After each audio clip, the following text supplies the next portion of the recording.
In tonight's interview, we focus on character and the qualities needed to build a blueprint for living a life with purpose.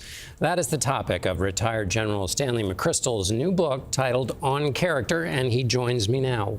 Welcome. It's good to be with you. My pleasure. I've covered a lot of politics, and the definition of character has shifted in the career. What is good character? I've boiled it down to a mathematical equation, and I've said it is the product of two things: the convictions or the strongly held beliefs, the things we're willing to live to or die for, and then our self-discipline to actually follow through on that. Because you can have a lot of convictions, but if you can't live up to them, they really don't have much meaning. This is a personal book. You talk about character as a destination for a life. Give me your sense of your journey as you came to understand character as you were putting this book together. Yeah. I had great parents, and so I had good examples. And then I had a career in the military in which they talk a lot about values and character, duty, honor country at West Point.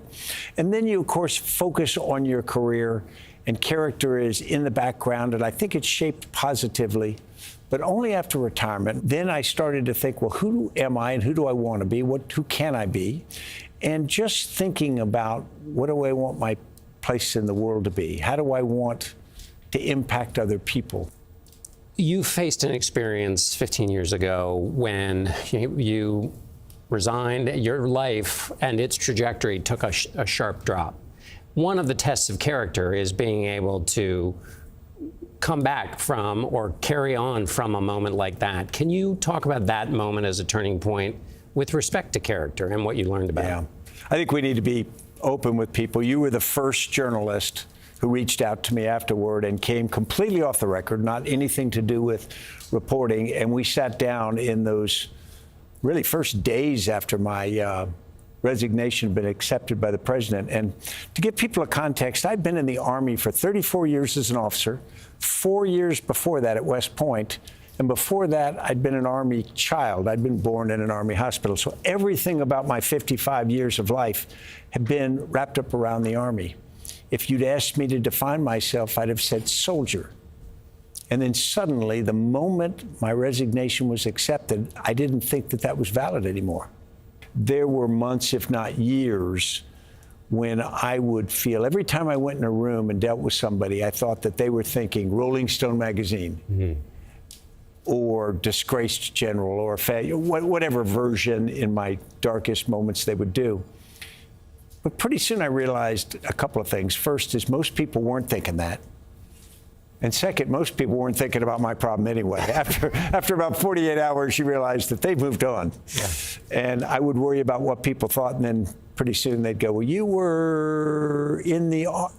Great. Yeah. So you get the opportunity to chart a new course. And so what I decided to do was something different from the military, not because I don't value or love the military, but because I was given a chance in another chapter of my life to do something entirely different, and chose that, and it's been really great.